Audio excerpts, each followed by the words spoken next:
program to be a winner just like us.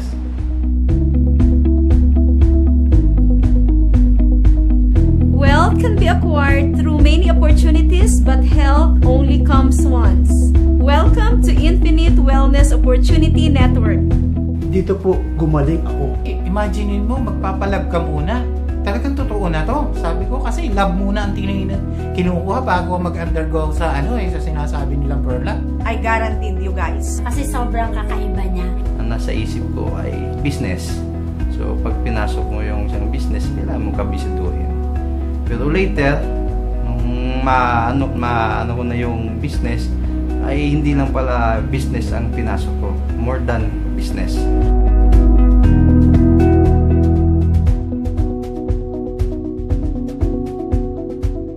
Amaze ako. 1 month lang. 1 month. Imaginein mo. Yung mga dati ko nararamdaman.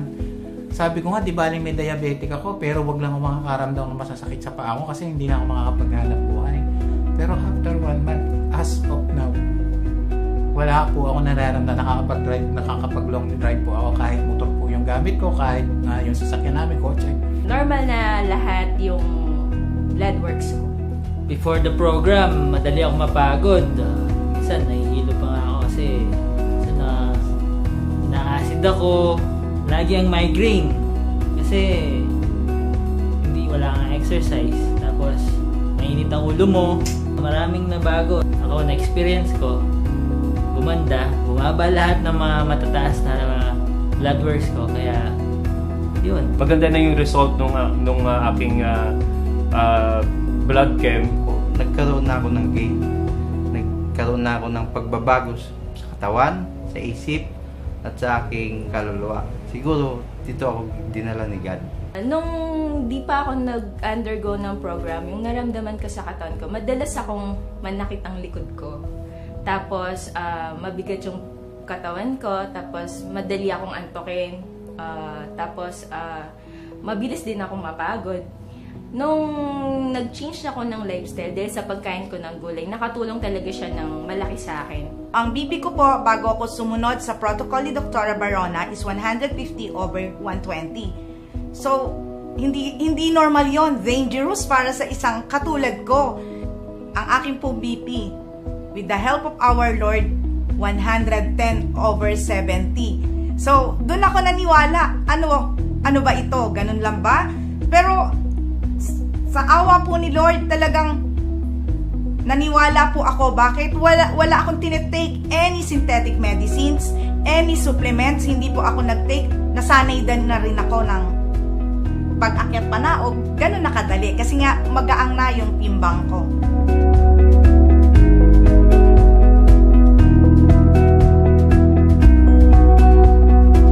On and off po na gumamit ng maintenance ko eh. Salamat po sa Perla kasi yun ang nagbigay sa akin. Kung paano i-treat ang aking sarili, i-treat ang aking body sa natural na paraan. Hindi, kontrolin ang aking sarili rin. From almost 83 kilogram, 74 na lang po ako sa ngayon. Lagi akong sumasakit yung aking katawan. Maya nakahiga ako. Ngayon, nung dumating po si Perla dito sa aking buhay, ayun na nga po, nag-training kami. Awa po ng Diyos, yun ang nangyari sa akin. Yun pong alternative healing na natawag.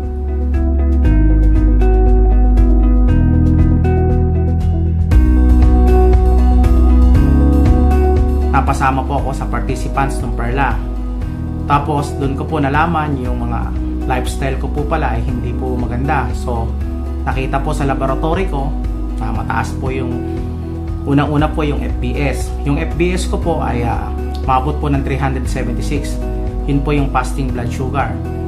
Kung yun po ay sa ordinaryong tao na makakarinig po ng FBS ko ay ganun kataas, eh malamang nag-insulin na po ako ngayon. Tuturukan na ako ng insulin, mag-medication pa po ako. Pero sa awa po ng Diyos, wala po, hindi po nangyari sa akin yon.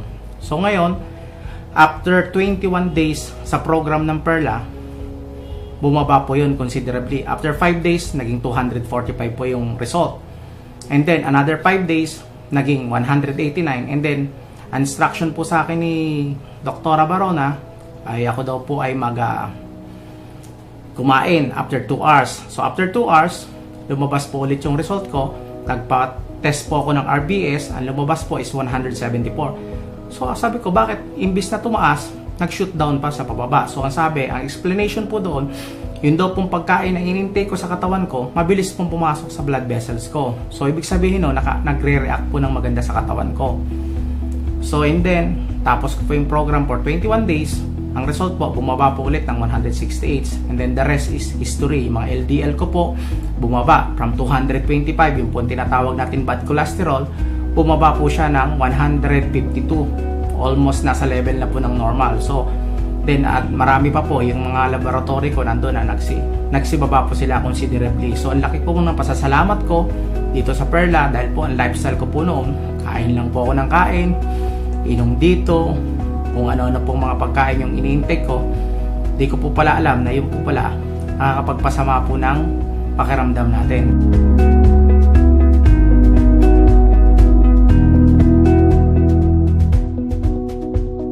Huwag lang ako makakaramdam ng masasakit sa paa ko kasi hindi na ako makakapaghanap buhay.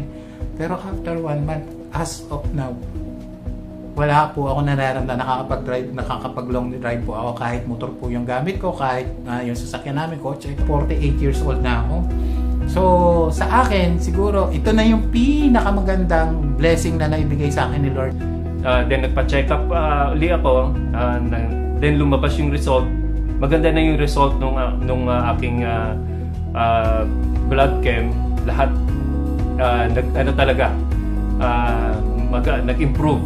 Bumaba po ang aking sugar, bumaba po ang aking uric acid, bumaba rin po ang aking timbang. Nung pong nasa States pa ho ako, 2 months ago, ang timbang ko po ay 178 pounds. Nagsimula po akong healthy living po doon at ngayon po ay 145 pounds na lang po ako dahil sa programa. Nagbago po ang aking pakiramdam in terms of hindi po ako mabilis na napapagod ngayon. Hindi po kamukha dati na tatakbo lang po ako ng let's say jogging for 1 kilometer.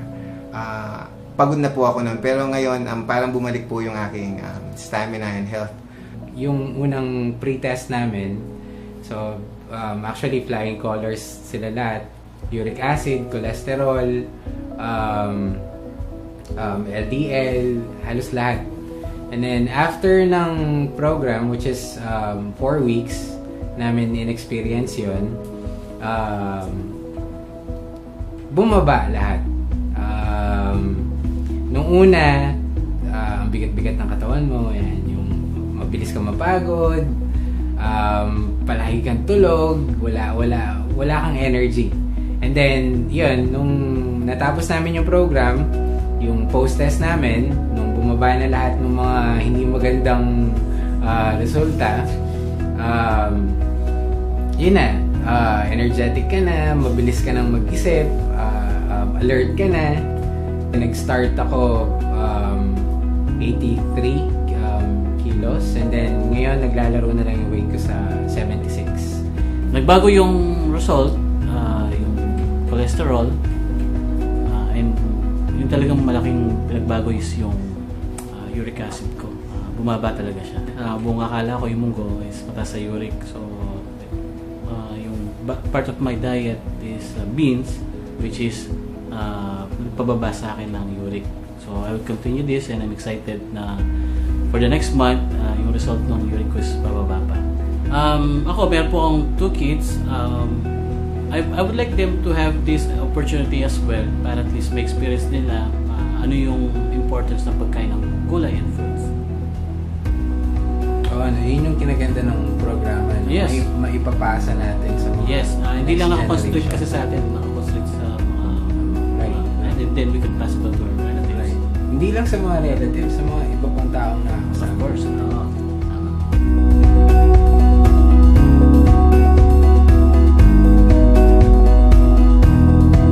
Yung pinakamalaking bumaba sa akin is uric acid and cholesterol.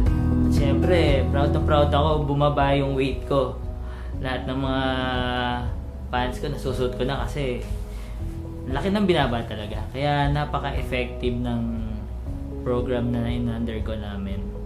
Bumaba na yung mga lab works ko, gaya ng cholesterol ko, bumaba na siya, normal na siya. Uric acid ko, normal na rin. Tapos yung sugar ko, bumaba rin siya. At the same time, yung weight ko, dati akong nasa 74 kilos, naging 71 na lang siya ngayon, 7.7 pounds ang nawala sa akin. Dahil sa pagkain ko ng tamang pagkain. Ngayon, normal na lahat yung blood works ko. Yun kasi yung problema ko talaga, constipated ako. Especially kapag nag-out of town kami, as in talagang hindi ako komportable.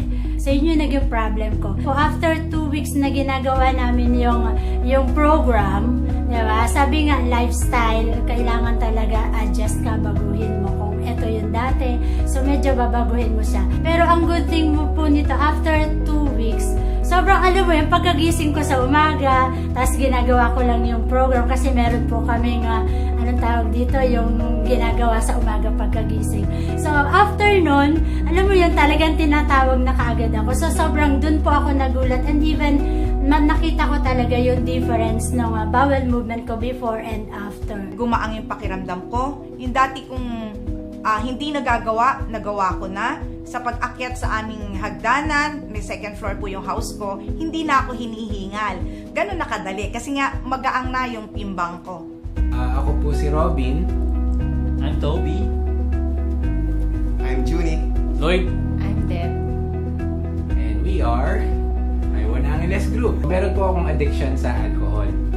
Yan. So, isa sa mga naging bad lifestyle ko yun. And aside from that, associated po siya nung mga pagkain na hindi tama na ipinapasok ko sa katawan ko. Ngayon, nung nag-undergo po ako ng programa ng LiveMost and with assistance ni Perla, na-correct ko po yun.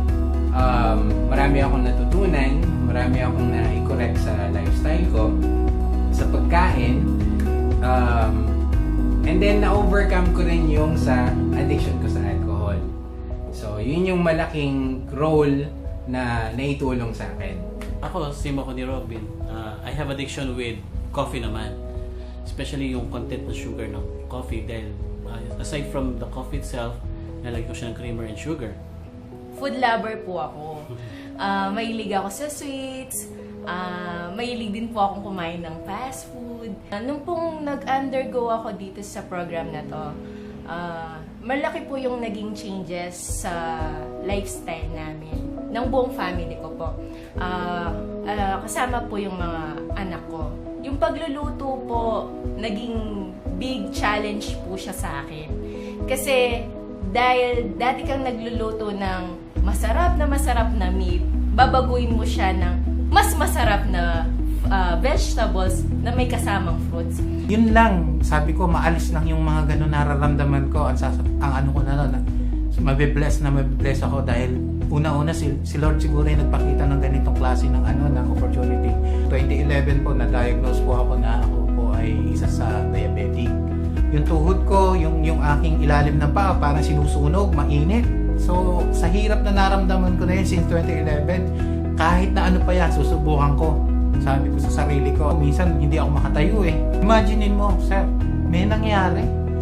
Yung dating 112 ko, bumaba agad, naging 90 o 85, mga ganon. 112. Oo, 112 yung aking FBS. FBS yun ha. And then sabi ko, ang galing naman ito, wala akong nag-take lang ako na isa-isa lang. Kasi sabi ni doktora, wag daw munang ialis yung maintenance kasi nagme-maintenance na po ako, sir eh. So, sabi ko, kung 90 na to, on the second week, mas bababa pa to kasi sumusunod ako sa protocol ni doktora eh. So, nakita ko, after second nag-ano ako, makulit ako. Sabi ko, tingnan ko nga ito kung totoo yung sinasabi, FBS to.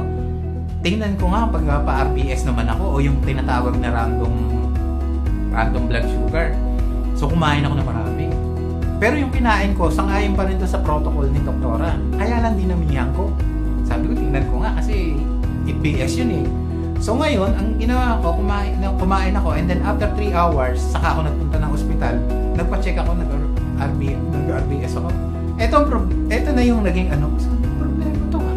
Ba't mas mababa pa kaysa nung nag-FBS ako? So ibig sabihin lang, maganda talaga yung program, yung health programs na ginawa sa amin. Ito po yung isa pang na-amaze ako. Kasi sabi ko, kung ito dire-diretso ko, eto na naman, diner ko na naman, tanggalin ko nga ako yung aking iniinom na binigay na ng mga doktor sa akin. So tinanggal ko, diner ko na naman, and then after 1 week na naman, nagpa-RBS uli ako, kumain na naman ako. The same thing doon, konting-konti lang yung angat. Ibig sabihin, mga 2 to 5 lang yata yung inangat. Hindi pa ako nakaka-100. Samantalang dati, nung hindi pa ako nag-undergo sa ganitong program ni Doktora, lamon talaga. Kasi sabi ko, mababa naman 150, 160. Pag kumain ako, nagwa 170 lang. Kaya lang, syempre, iba yung ngayon Yung mga dati kong ginagawa, hindi ko na magawa dito kasi magaan na yung pakaramdam ko. Alam naman, balikan ko pa yung dati kong ginagawa. Ito yung maganda. Tayo yung dinider ng ganitong, nagdider tayo ng mga produkto before, and then tayo naman yung nadir. Kasi ang sabi nga, tingnan na nga natin tong product na to, hindi naman ako nagkamali sa pagpili ng produktong ito. Yung saya na nawala ito, siguro hindi kayang bayaran ng pera. Yun yung malaking factor pa. Pumayat ako. Supposed to be dati, ang laki-laki ko, 120 kilos.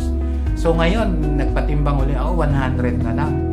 So kung itutuloy-tuloy ko pa to, imaginein mo sir, 1 month pa lang. 1 month. Ang sinasabing protocol ni Doktora is 3 months. So ibig sabihin, kung di dire-diretso ko yung 3 months hanggang 1 year, ay ano pa yung maganda? Di mas lalo pang maganda. Baka bumalik ako dun sa dati kong mga na 20 years old lang ako. Nagpa-laboratory po kami. Nakita po namin kung ano po yung mga mataas sa mga laboratory namin, cholesterol, sugar, uric acid, lalo na po yun, uric acid. Dala po siguro ng mga bad habits ng mga nakaraan na nagagawa po namin sa aming mga katawan.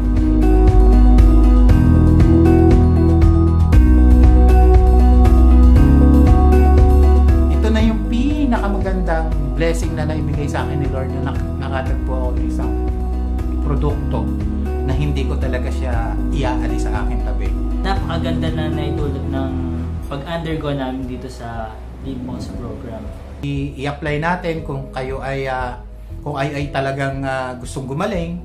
Ang maganda po nito, meron na pong iWon na makakatulong sa inyo at yung kanilang produkto na Perla. Masaya po ako dahil na-introduce po sa akin ang lifestyle medicine and Live Most po, assistant si Perla. Dahil po, through this program, natuto po akong mag-change ng lifestyle. Salamat po una po sa Panginoon. Salamat po sa Diyos at ito po ay nakita namin and then naging blessing po sa amin dahil sa health. Okay? So, good day po. Maniwala po tayo at mag-trust kay God. Dahil po, sabi po nga po ni Dr. Barona, ang healing daw po ng katawan natin ay ginawa na ng Panginoon. At yun po ay natural na nasa katawan natin na mag-heal.